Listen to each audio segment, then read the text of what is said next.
As we approach a couple minutes past the hour, top of the morning to you. How the heck are you? Miller and Moulton on Southwest Florida's Fox Sports Radio, streaming at millerandmoulton.com, broadcasting live on the Miller and Moulton Twitch.tv channel. And if you are following us on Twitch right now, you see one Bud Elliott of 24/7 Sports. And if you didn't know that, he's wearing the shirt.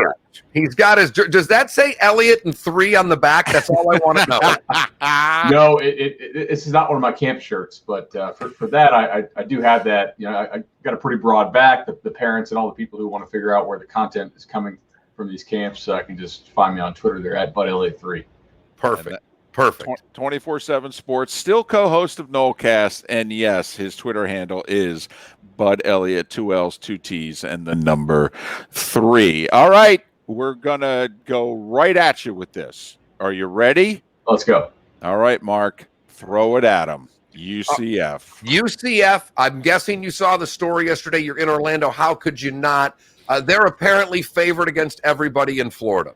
Now, I thought that the Miami line was way off. I thought the Florida line was off. But when David called his guy in Vegas, we got numbers, and they did have them different. They had Florida as a slight favorite. The Florida State number was like 14 by both, and then we had 6.5 for a line against the Canes. Just your thoughts. Do you think that's a capsule in time that would change vastly after Florida plays a couple of games, or do you think that that's pretty close? So I think your Vegas guy is much closer than the ESPN one. And look, I have a lot of respect for the people who work over there at ESPN and their analytics team, and I think they're doing a lot of good stuff with their NFL analytics.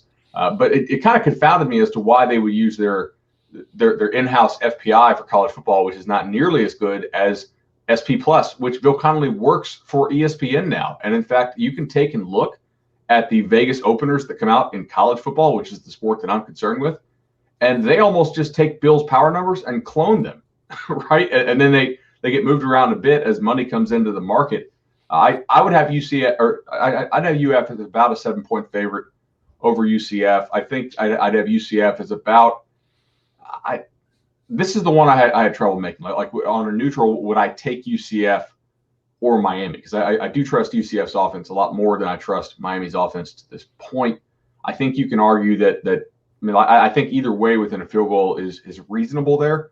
I would have UCF by 2 touchdowns over Florida State, and I would have Florida by about a touchdown over Miami. So I think I'm a lot closer where the Vegas guy is than the tweet on ESPN. That was a little wild. For the record, we reached out to a Vegas book, and they had UCF 14 over Florida State, 6.5 over Miami. Gators is a 2-point favorite against UCF. So that was the Vegas guy that we reached out to, and you heard Mark say what ESPN's numbers were. I do think, though, Bud, that they've only played one game, but they got a few eyeballs. They're going to get a noon slot again this week. Obviously, up until Saturday, no one from the SEC will have kicked off. I actually think that UCF was done a disservice. No Big Ten teams have been allowed in the last 2 rankings because they weren't playing, but yet SEC teams have been allowed in the rankings, and they're not playing until Saturday. I mean, in theory, but this is an opinion sport. It's a perception sport. If you had taken the SEC teams out of the poll because they hadn't played, the AAC and UCF would have had 3 teams in the top 10 until next week. And then when the game started being played, I don't think they get pushed down as far. They're closer to the top of the poll than they are to the bottom. You know, that's actually a really good point. It's one that I had not thought of. I assume the reason why the SEC has been allowed in is because they've kind of announced their intentions throughout the process that they are going to play, whereas the Big Ten, for the longest time was not going to play. But you're right. It is a perception sport. It is sort of a sport to where if you don't lose, you don't drop typically, unless you look shaky multiple weeks in a row, which UCF certainly has not done. They throttled Georgia Tech. I kind of put it in my column. Georgia Tech throw body blows, and UCF kept throwing haymakers and connecting. So, they're a pretty damn good team. Now, I think the worst thing to happen to UCF in the last week was the Big Ten announcing they were going to play. right? That makes it so much harder for them to get into the playoff. At this point, I don't see a realistic possibility. But beating Georgia Tech in the fashion that they did keeps those slim hopes alive. Here's the question, I think, for all of us on this one, is that UCF in the preseason AP was 21. Minnesota, USC that's not going to play, Michigan, Wisconsin, and Oregon were all ranked ahead of them, as well as Penn State and Ohio State. I'm leaving those two out because we know when they start playing, they're going to push those two to the top. The question is where will UCF be in relation to Michigan and Wisconsin? Because I can tell you right now, they're going to be ahead of Minnesota. And to me, it's where they are in relation to those two schools when they start playing that will help drive this for the rest of the season. But, Bud, you're big on early lines. You know, UCF has East Carolina, who's not played, a couple of COVID issues. They've had games canceled. That's gone from 24 to 27. I didn't see that on your early picks. I was curious as to why, because this seems to be the setup. Offenses take a little bit to get going. They haven't even played a game. And this looks, the way UCF scores, I still like him at 27, loved him at 24 and 24 and a half. So with this one, I don't have a great feel for exactly what COVID issues are going on at East Carolina. And I'm trying to bet fewer games this year early in the week and play more games in live wagering simply because of situations like happened to me already this week. I popped Notre Dame at 16.5 over Wake Forest. I don't think Wake Forest is any good. I think Notre Dame is quickly rounding into form. Well, yesterday afternoon, they announced the game is canceled. So that's an advantage I had that now I'm not going to be able to have. I think we have a lot more randomness in the results this year than we do in a normal year. So I don't have a great feel on what East Carolina's COVID issues are. And so for that reason, I'm not willing to play it early. I have what their depth chart should be. When they start the game, I'll take a look at what they put up on Stat Broadcast as to who actually started the game. And then I'll proceed with the live wagering from there, assuming that, of course, whatever place you want to bet at is offering live wagering on that game. And to be honest, because it's kind of a poor game, they might not have it. I make the line on that 26. So betting that 24 is not really a huge advantage. It's 2 points off of a 24 is kind of a key number, I guess, because it's round. It's 3 touchdowns and a field goal. But that's not enough of an edge for me to really want to move on a game early in the week. And East Carolina's offense is not terrible, right? They're not good, but they're not like horrendous. And the back door could be open there against the Knights, depending. It's also a potential, not look ahead, but hangover game, right, if you subscribe to that idea for UCF. And UCF did come out of the Georgia Tech game with some injuries. I want to get back to lines in a moment because Mark and I are both interested in the Canes-Knowles line. But this Notre Dame story, I just want to spend a little time with it. 7 positive tests out of 94 who were tested. But if this were a Big Ten team, okay, they couldn't play. Now, if they were an SEC team, they could easily play. It's up to the discretion of the school. So, and now they've got 13 players in isolation, 10 who are in quarantine. I mean, listen, I'm never going to question a team playing it safe and this, that, and the other thing, but it does bring up an interesting that each league has different rules. And then there are discretions even within that. I mean, Bud, you could see an SEC team having this COVID outbreak late in the season, having no room on the schedule to make up a game and deciding, well, we're going to take the 13, put them in quarantine and give it our best shot with the rest. Right. And so do you guys know if the SEC has the positional thresholds? Like I know the ACC and the Big 12, they have certain thresholds to where you have to have at least 7 offensive linemen to be able to play. You have to have at least X number of quarterbacks, and there's one other position too. Sorry, go ahead. I believe, I could be wrong, but when I read it, you have to have 53 scholarship players, and one of them has to be a quarterback. I don't know if there are any other positional thresholds, but the number I saw for the SEC was you have to have 53 available scholarship players, and one of them must be a scholarship quarterback. Then you can, if you want, play the game. You know what this means, right? If they had this in 2019, Kentucky would have had to cancel the second half of their season because they had all three of their guys go down. we would have never been able to see the Lynn Bowden experience. Quarterback, 7 O linemen, 4 D linemen. Oh, for the SEC? SEC. Okay. I had to look it up. I'm not, I just wanted to make Good. sure I get the right information. The SEC will need to have 53 scholarship players available, including a quarterback, 7 O linemen, and 4 defensive linemen. Okay. So at least that across the leagues does seem to be consistent. We actually saw Dana Holgorsen this week, quote unquote, chirping at Baylor for canceling the game against Houston, which was actually scheduled on short notice because Dave Aranda, the new Baylor coach, refused to unsuspend an offensive lineman for Baylor, which would have made 7 available offensive linemen because they were so low. So Holgorsen was making some comments about that this week. This is interesting, though. I think we have to kind of redo how we do this stuff a little bit. If we're going to have daily testing, like some of these leagues are going to, I don't know that we need to have the contact tracing holdouts, right? Like if you got it, you got it, and if you don't, you don't. And so if we're actually daily testing, I wonder if it's not like cumulative and punitive to have all the contact tracing holdouts like they're having at Notre Dame. Well, and as is pointed out in our Twitch chat room, I mean, if you're running the show at South Florida, you got to be a little concerned here. You just played these guys. So, right. I mean, I have a feeling it's going to be an anxious next 24, 48 hours in Tampa. I mean, look at Arkansas State, who played Memphis and then had to go play Kansas State, and they had 9 missing starters due to COVID. Memphis has not played a game or I think practiced since with the whole party bus thing they had going on. And and ultimately Arkansas State did beat Kansas State. But yeah, there is some concern there, depending on how much you believe it actually spreads in an outdoor setting in football when you're not face to face with the same person, for a prolonged period of time. I guess we'll have to see what they do. But USF already had some guys out due to injuries and COVID, and their offensive line has been poor. I was looking this morning on CFB graphs.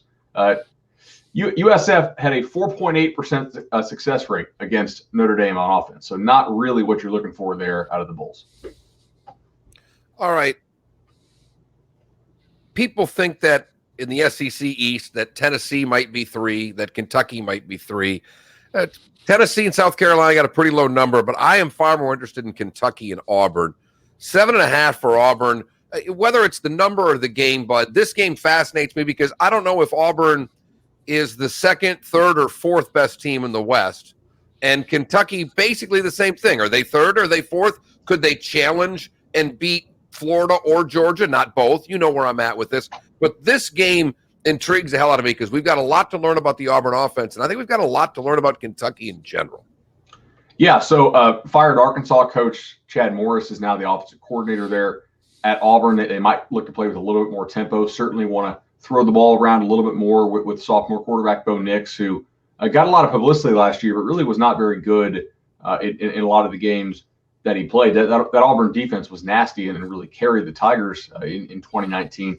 Now a lot of the guys off that Auburn defense are gone, and this offense is going to have to carry them much more than they did last year. On the flip side, look, Kentucky has a quarterback again after not having one last year. They could have probably the 2nd best offensive line in the SEC. I don't really buy the best thing because Alabama still exists.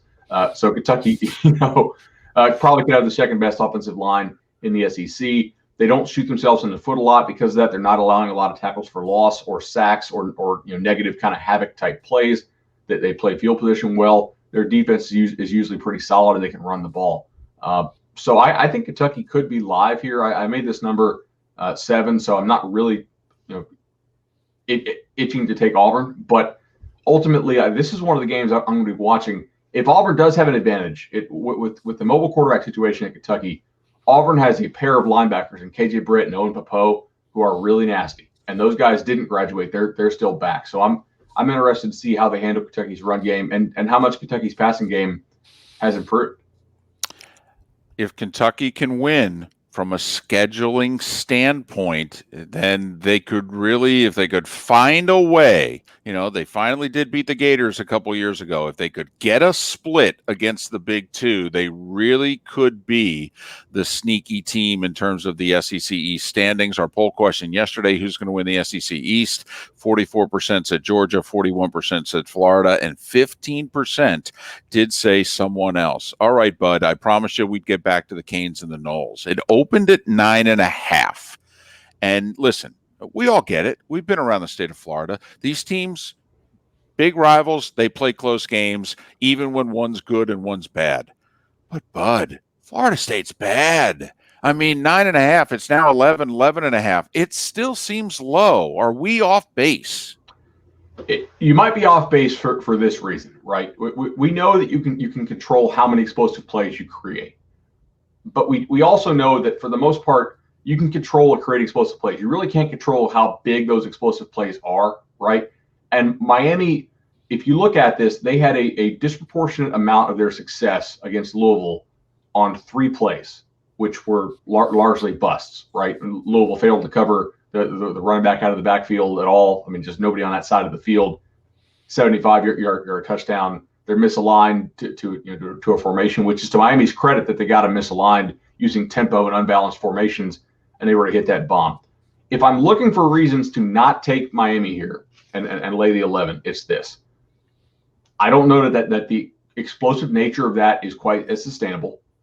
Miami only had an 18% success rate running the football against Louisville. So Louisville was the winner on 4 out of every 5 running plays defensively, even though Louisville's defense is not any good against Miami. If Florida State can limit those explosive plays from the Canes a little bit better than Louisville did, and maybe cover somebody and not have guys just wide the hell open, they have a chance to keep this within a number at least for a while. What I'm not confident, and I think they may be able to do so, what I'm not confident in is Florida State's ability to block Miami's front, which I still think is pretty good. Now, Miami's a little bit undisciplined on defense, maybe more so than normal years. Normally, I like the aggressiveness that the Hurricanes play with, but this is a new offense for Florida State. I'm not really all that confident they can block the Canes. So, despite the fact that I pointed out the success rate for Miami being a lot lower than you would think given the score, I'm not rushing to the window to bet Florida State here. I would take the under if I didn't think that Miami would keep pushing tempo like it is. And I'm not sure that the Vegas lines are fully accounting for Miami's new tempo. I mean, they're trying to run 100 plays a game if they can. So that's already dipped a little bit. So for me, this is going to be a game that I'll watch, and I'll do some live wagering or second half wagering on. And I think your point's great because Florida State defense is legit. The question is what, Miami's defense got 8 turnovers. Do they get turnovers against this just pathetic Florida State offense? And that's a distinct possibility in this game. I mentioned it earlier in the SEC, Tennessee and South Carolina. This line, talk to me about where you have from a line standpoint, because if Tennessee is a legit top 20 team and they're supposed to be, maybe not ready to contend with Florida or Georgia, but at least when they show up, you finish the game and go, hey, Tennessee's on their way. Well, if they're only a 3.5-point favorite against South Carolina, to me, they're not on their way yet. I don't think they're a legit top 20 team, personally. I think that some of the enthusiasm for that team last year down the stretch is a little bit unwarranted. They played a lot of teams down the stretch who were missing their starting quarterback, and in some cases missing their top 2 quarterbacks. So I am not buying in on Tennessee this year. I think that they are going to be an improved football team. But Tennessee also was missing 44 players for quite a while during their fall camp. They were unable to run a first and second string practice for a couple of weeks. Like I have oversight on their Tennessee podcast within our network, so I listen to every episode they put out. And for a while, they're like, well, it's just tough to tell what's really going to going on and who's actually looking good, because sometimes you have this first stringer going up against a walk-on all day, and I think that could hurt their continuity some. I wanted to bet the under in this game, and apparently it came out at 48. I never saw it 48. I just saw it pounding to the under through some key numbers. By the time I could actually get to it, it was down there in that 43 range, and I don't really have any interest in taking under 43 in a college game.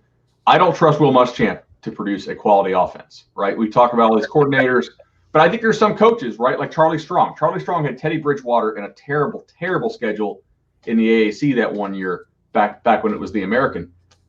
And look, they barely were a top 25 level offense that year. I think some coaches are so defensive that they do not allow for an offense to thrive under them. We see this in the NFL more commonly, not usually in college. I trust Mike Bobo, but I don't trust Will Muschamp to allow him to run an offense. And South Carolina may have the second worst receiving core in the SEC this year, behind ahead of only Vanderbilt. They actually just yesterday had a player who was expected to start for them at receiver. The SEC did not approve his eligibility waiver for transfer. So that's another hit to the South Carolina offense. This thing could be a total rock fight and finish 10-3. It's not one that I really want to jump in on after I missed the opportunity to bet the under. I would have certainly taken under 48. We got some conference games, though, this week. SEC gets underway. Texas Tech, although, boy, Tech needs to look a little better than they did with their 2-point win at home against Houston Baptist. But, we got a chance maybe. Virginia Tech's finally going to get their season underway. Only a 7-point home favorite, I believe, against NC State. So we've got some games. Bud, quickly, do you have an upset? An upset this weekend. I really am more favorite heavy this weekend. Upset wise, I can see Duke turning around and beating UVA. I think losing the quarterback for UVA was a very big deal. He kept a lot of plays alive. That could be one. If Iowa State doesn't get it together in the passing game, I could see TCU springing that one in Fort Worth. And honestly, I don't necessarily. I don't know what to think about FIU, but I know Mark is all over Liberty this week. I like their offense. That's the only reason. Teams who can score, or who show me they can score early this year, I'm going to be biased towards. I do think with the weird COVID offseason, it probably hurts offense more than it hurts defense. But those are kind of the two that I would look at as far as upsets this weekend. I certainly would not be going on Ole Miss.